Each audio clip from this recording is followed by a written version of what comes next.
Hi நண்பர்களே, உங்க வீட்ல இருக்கிற பெரியவங்க எல்லாம் காலையில 4 மணிக்கு எந்திரிச்சு படி, அப்போதான் மூளையில ஏறும் அப்படின்னு சொல்லுவாங்க.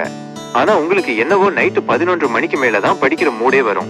இப்போ கேள்வி என்னன்னா, அதிகாலை 4 மணி பெஸ்டா இல்ல நள்ளிரவு 12 மணி பெஸ்டா?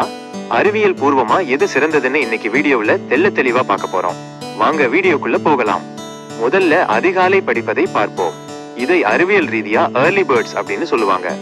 காலையில எந்திரிக்கிறதுல 3 முக்கியமான லாபம் இருக்கு.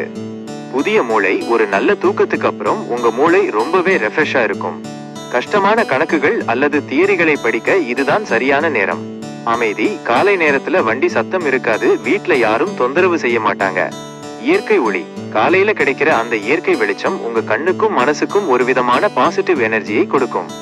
அப்படியே மறுபக்கம் பார்த்தா இரவு நேரத்துல படிக்கிறவங்கள நைட் அவுல்ஸ் அப்படின்னு சொல்லுவாங்க. இரவு நேரத்துல படிக்கிறதுல என்ன ஸ்பெஷல்? கிரியேட்டிவிட்டி. பல ஆய்வுகள்ல என்ன சொல்றாங்கன்னா, இரவு நேரத்துல தான் நம்ம மூளை ரொம்ப கிரியேட்டிவா வேலை செய்யுமாம்.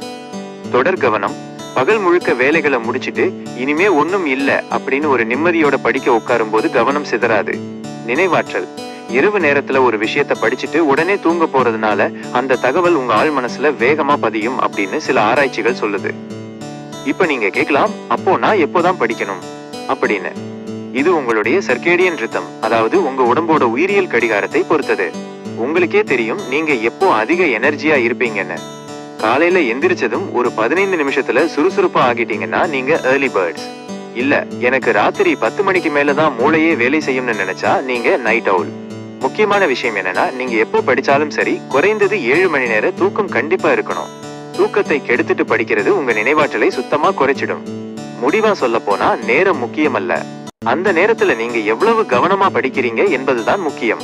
நீங்க ஒரு மார்னிங் பர்சனா அல்லது நைட் பர்சனா அப்படிங்கறத மறக்காம கமெண்ட்ல சொல்லுங்க. இந்த வீடியோ பயனுள்ளதா இருந்தா உங்க ஃப்ரெண்ட்ஸுக்கு ஷேர் பண்ணுங்க.